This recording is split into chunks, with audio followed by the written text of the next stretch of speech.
Welcome to episode 1 of the Uncommon Women video series, stories of women who live empowered lives despite the risk, the pain, and the odds. Seryna Myers is an uncommon woman who used her severe anxiety to help her transform into someone with the clear, unshakable truth. Be inspired! My name is Seryna Myers, and I am an uncommon woman.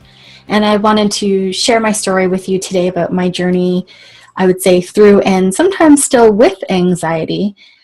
Because I feel like I'm in a very fortunate place that I'm able to talk about it, which is a pretty unique position for a lot of people who struggle with that kind of darkness. I used to have social anxiety, and I don't think that's what I don't think I realized that that's what it was at the time. In social engagements, especially like company events, I would drink as a social crutch, and it was a really big way I was able to just get over the jitters of being around a lot of people. I'm very sensitive. And when I left corporate, I did a lot of soul searching, a lot of inner work, and during that time I started to really kind of purify my body, and one of the things I gave up was alcohol for a very long time. And so I didn't have that crutch anymore, and I had to really start to kind of face those demons and really embrace who I am and what I'm all about and how I carry myself out in the world. And after my days in corporate, I started working in alternative health, and I worked with this amazing modality, a type of neurofeedback, and it was helping people completely transform their lives.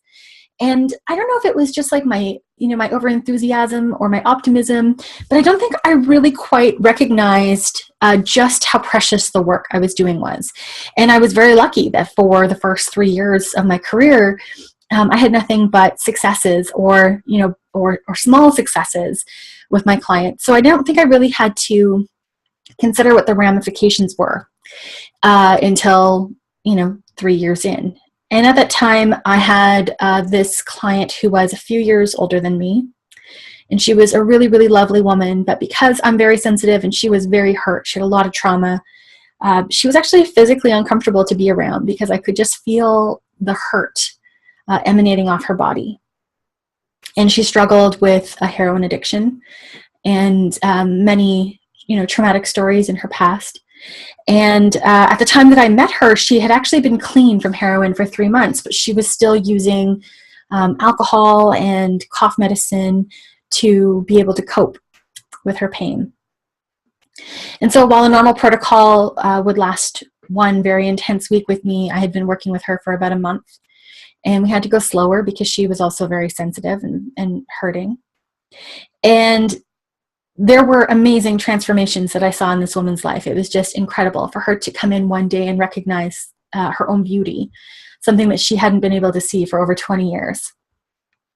And these moments of clarity and these moments of peace, and you can imagine when someone's struggling with their demons, to be able to experience anything even resembling peace remotely is pretty transformative stuff.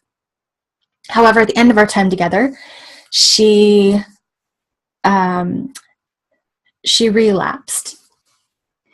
And because of the progress that we had made in balancing her brainwaves so that she was in a more optimal state, she didn't have all of the endurance and resilience built up in the way that we do, with using something regularly. We develop an intolerance or a tolerance, I guess, to it.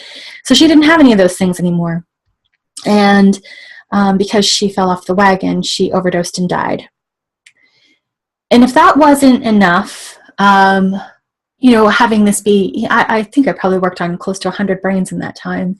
And having this be the first really, really big and heavy failing, because I was so intrinsically connected to the work that I was doing that I owned her death as a failing on my part. But it was also this sort of personal perfect storm, because while that was happening in the workplace, at home, my husband and I were in immigration limbo. We were waiting for him to be able to officially be in Canada. So I became the sole provider for our family financially. It was the week of our wedding, so we had visitors in town and vendors to manage and all of that kind of stress. In the morning of my wedding, so less than a week after I received the news about this client passing away, I was ready to not go. And then the night before, I actually had my first panic attack, and I didn't know what it was. And I spent my wedding, which was supposed to be the happiest day of my life, trapped in my head and in my body and going through the motions. But, even now, and it's sad sometimes, I'll go back and look at the albums and you can see that there's a smile on my face, but if you look at my eyes, the connection just isn't there. And I think the thing that was hardest is that the number one thing that I was actually seeing in my clients was anxiety. That's what most people came to me with. A lot of them were struggling with concussion, and concussion manifests in a whole bunch of different ways, and anxiety is actually a really big one. And when it was happening to me, I had no idea. I was so consumed with fear. And I think the thing that's really nasty about anxiety is that it lies to you. It basically reaches into your heart and finds the deepest, darkest things that you could possibly be afraid of, and then it whispers into your ear that they're true. And in my case, because I didn't have a mental trigger for my anxiety, it was all physical stuff. And it always started off with heart palpitations, like crazy, crazy heart palpitations. And so the little voice would lie and it would say, oh, you have a heart condition and your husband has just married a lemon and now he's immigrated to Canada and you're going to be leaving him because you're going to die. And this whole idea of being this burden and how, I was somehow responsible for what was going on for me. And then at the same time working in this environment that was so service oriented that I was helping other people suffering in the same way that I was. And I couldn't even make the correlation that this is what it could be. And despite going to the doctors and having them run tests and check me out and hear my story, and then telling me, no, you're not dying, this is anxiety, I couldn't believe it was true. And the things that it would whisper to me. So, there was one occasion I remember, they sent me for I've had several now, but they had sent me for my first EKG, whatever the one is for the hearts, and a heart test. And the doctor, she sat down with me and she said, yeah, no, everything was normal. But she didn't actually tell me like what normal was and what my score was. And so anxiety would lie. And it would tell me things like, oh, no, she just doesn't want to upset you. So, she's going to tell you that you're normal and that you're fine, but you're not fine, you're dying. So having this constant fear of imminent death, and all of the repercussions that had. So how I was leaving my family and how they had immigrated here and now they were going to be stuck and blah, blah, blah. All of this immense pressure on top of just the regular pressure that life hands you was a lot. So we went on our honeymoon and I spent the entire time in this amazing, gorgeous resort, pretty much curled up in the fetal position. I could leave my room for maybe about an hour at a time. We fortunately had a swim out room, so I was still able to kind of experience the resort, but as soon as anyone else came into the pool, I had to leave because it was too overwhelming. I couldn't be around people. We had to eat at weird times when the dining halls would be closer to being empty. And I carried that back into my home and into my work. And it was a few months into that, so that was in October. And by December, I realized like something had to give and I was cracking.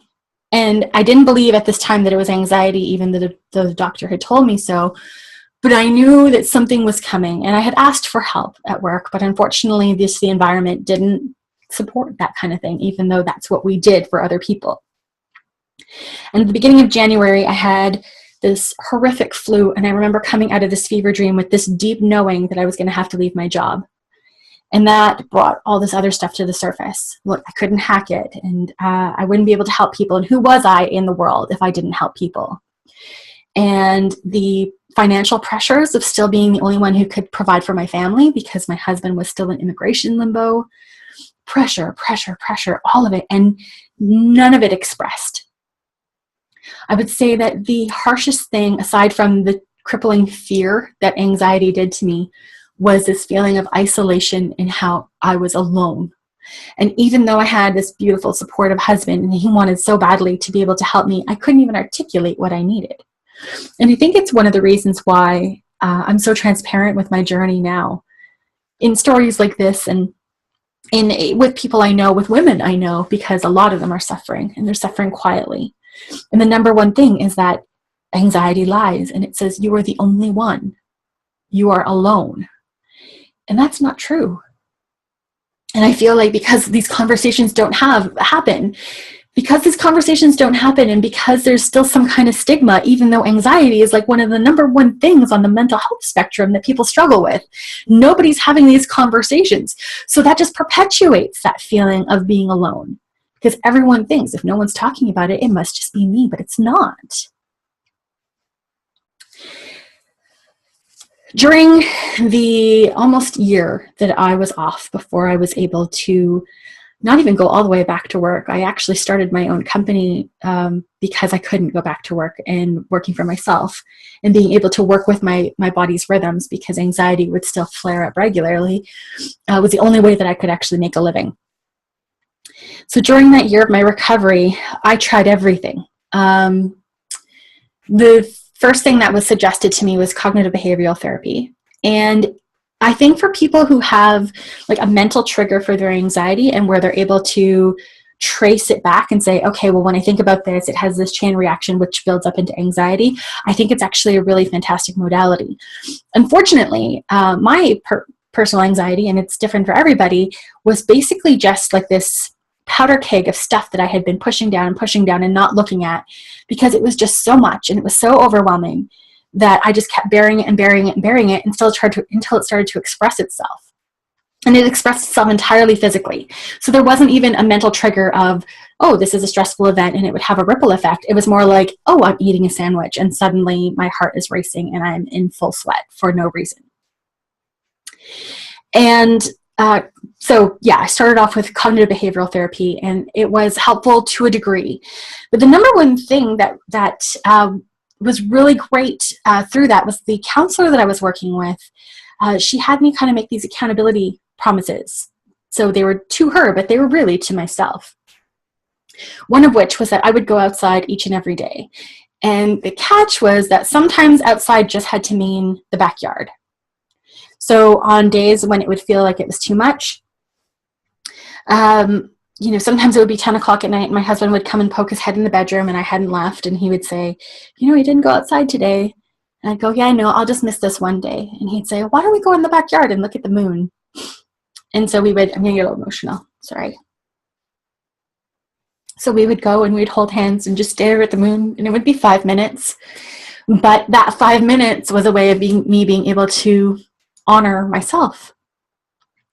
And on a good day, it meant that I could go and see friends, or I could run errands. But I can't tell you how many times I would start off with a good day and get to the mall, and 10 minutes in, have to sit down and calm down because my heart was racing. I'm in sweats, and there's just too many people. I'm so overwhelmed. It was a really challenging time, and I don't think that it was an active thing that I lost a lot of friends, like friends saying like, oh, she's got these issues, so we better not talk to her. But because anxiety is so isolating, I pulled away. And I think because of the timing, because I had, I was a newlywed, I think people were giving me a lot of space because they thought, okay, well, she's going to want to spend time with her new husband and whatever. And they're figuring everything out. I would say most people in my life had no idea what was going on.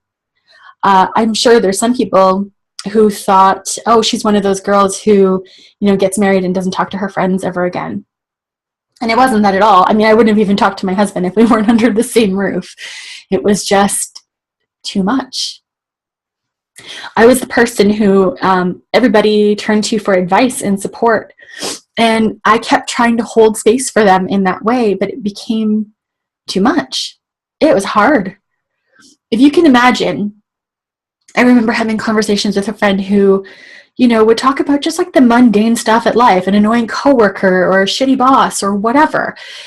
And in a good place, like before my breakdown, I could hear that with empathy and concern and, pull out the pom-poms and cheerlead. But if you can imagine just how trivial that sounds when you're like, I can't even get out of bed. When I have to go to the bathroom, it is a big deal.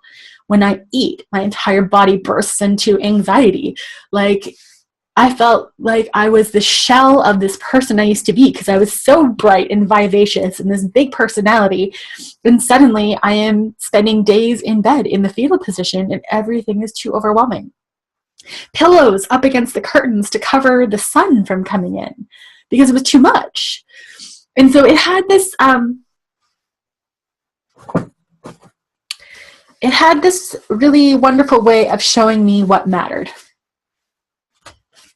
Not just the perspective of friends talking about, like their shitty day, and me saying, okay, yeah, well, I'm barely alive right now.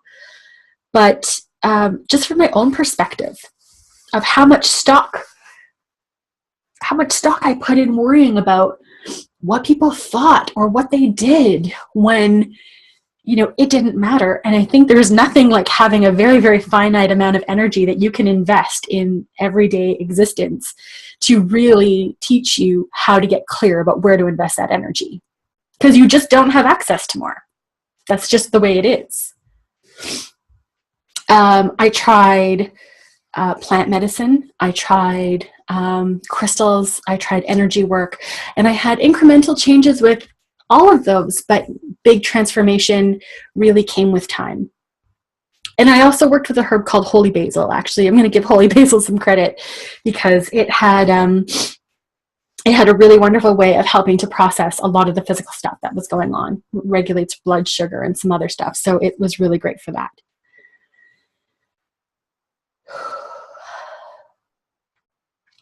So aside from being able to take stock in life and look at what matters and what doesn't, the other thing that was really big for me was the importance of boundaries, because I wanted to help everybody and I didn't ever take into account how much time I had. It became very important for me to say no and to get comfortable with how people were going to react to that. Because when you conduct yourself as a specific way every day for your whole life, people come to expect and predict how you're going to behave. And when suddenly you start choosing differently, they're going to have a reaction to that. And that's okay, because that's their stuff. And you can explain to them if you're comfortable, like, hey, this doesn't feel right for me, or this is too overwhelming, or I just can't. Or you can give them no excuse at all, depending on who it is, because you don't really owe them anything. And just try to be patient with them, though, as they get used to what the new you looks like, because you've made a major change in the way that you guys interact. And you are totally in your right to change. Let me just state that. That's really clear. I think sometimes when we try to choose something better or different for ourselves and we get any kind of pushback from the people who are used to us behaving the way that we used to, we think that we're not allowed to change the rules and that we have to do things the way we've always done them, but we don't. That's not how it works. We are autonomous beings and we get to choose.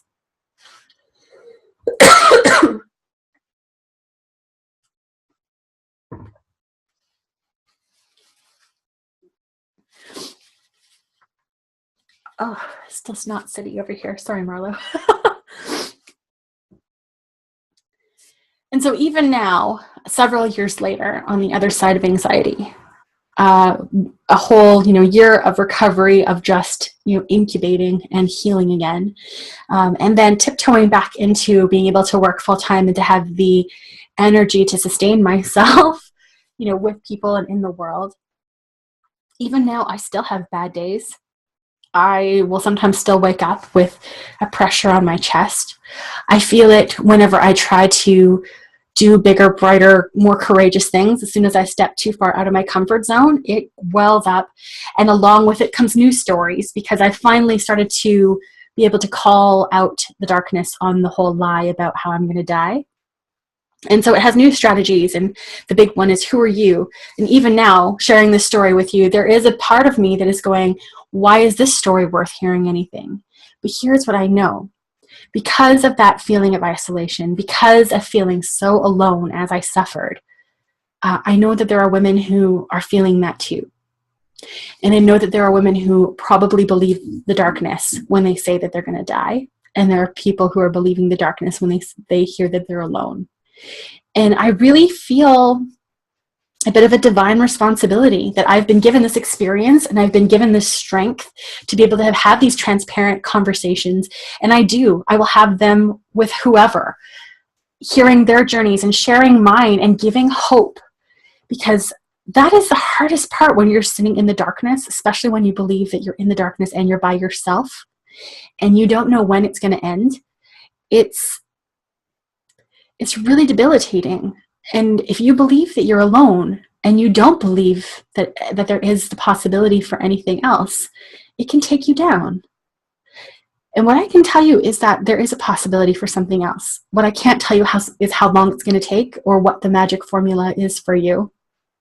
You know, for me, it was time, it was socialization, it was holy basil, and it was a really dedicated self-care practice and good boundaries, which I had to ruthlessly defend. But that's not how it's going to be for other people. You know, for some people, it's a lot of physical stuff. It's yoga, it's movement. For other people, it's medication. And I guess the catch of it is just to find what works for you. And that there's no shame, there's no judgment, because it isn't a one-size-fits-all approach. Everyone's experience with anxiety is so personal and so individual that to say that this is the way to be able to fix it, that one way, that's just not going to work for everybody. You just need to find what works for you. What I can tell you with certainty is that you are not alone, because the more I share my story about anxiety and my journey through it to the other side, and like I said, it's not a perfect journey. It still flares up. But the more that I share, the more people share with me. And I can't tell you how many women have said, me too. But again, because we're not having these conversations, because we're suffering quietly in the silence, we believe the voice that says that we're alone. We believe the voice that says it's just us and that this is going to consume us until the end. But I can tell you that voice lies. I promise you that. Because in my journey of a couple of years, I'd had so many tests. I wore a Holter monitor where they watched my heart for a full 24 hours. I have had blood work and ECGs. I had an ultrasound. I've had everything that you can possibly think of. And none of it worked. It was the other strategies. It was being supported by loving people. It was being able, when I got a little bit stronger, to ask for help. It was having, I have to say, the most patient spouse. He would say to me, "Can I hug you right now? Is that what you need?" Because sometimes he would hug me and it was going to just crush me. And sometimes he would hug me and it would feel like home and that loneliness would abate. But he had no way to predict which one it was going to be. So he would always check in. And if you're in that place where it's really hard to ask for help, but maybe you have somebody that you can ask to check in and to give you, one or two options, not to overwhelm you. Because people want to help. People want to have your back. They just don't know what to do. And I understand that, because in the moment, we don't know what to tell them either. That's just the journey.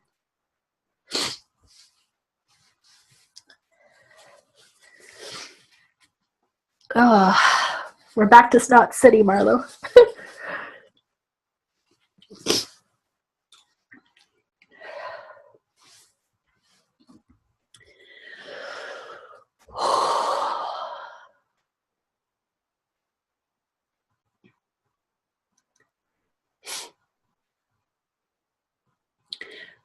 I know when my breakdown happened, I had this belief that it meant that I was weak.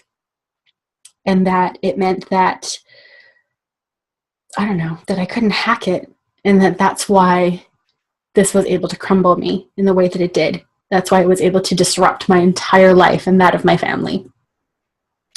And I had a friend gently remind me of basically every crappy thing I had survived up until that point. And she said it wasn't that this was me being weak. It was that it took the culmination of all of those things to actually break me. And I can tell you that even though at the time I felt very broken and like a shadow of my former self, that it was the most beautiful rebirth. It was bursting through the chrysalis. It was transforming to something else.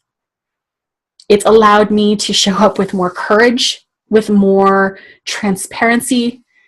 I would say authenticity is like my number one thing, because it is exhausting to try to be something that you're not.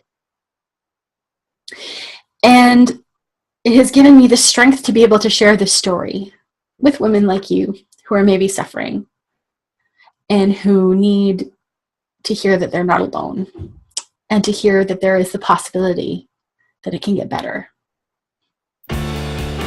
Thank you so much for spending this sacred time with us and honoring the incredible women who have stepped forward with courage and confidence to share their stories with you and with the world. If you loved this episode, we would really appreciate it if you would share it with somebody that needs this message today. Also, please leave a comment. Let us know how the story has impacted your life or resonated with your soul. You can connect with us at theuncommonwoman.com, on Facebook at www.facebook.com/theuncommonwoman/ or on Instagram at theuncommonwoman. Again, my name is Marlo Ellis, Freedom Coach for Women and founder of The Uncommon Woman. And I want to thank you so much for being with us today. And until next time, take care.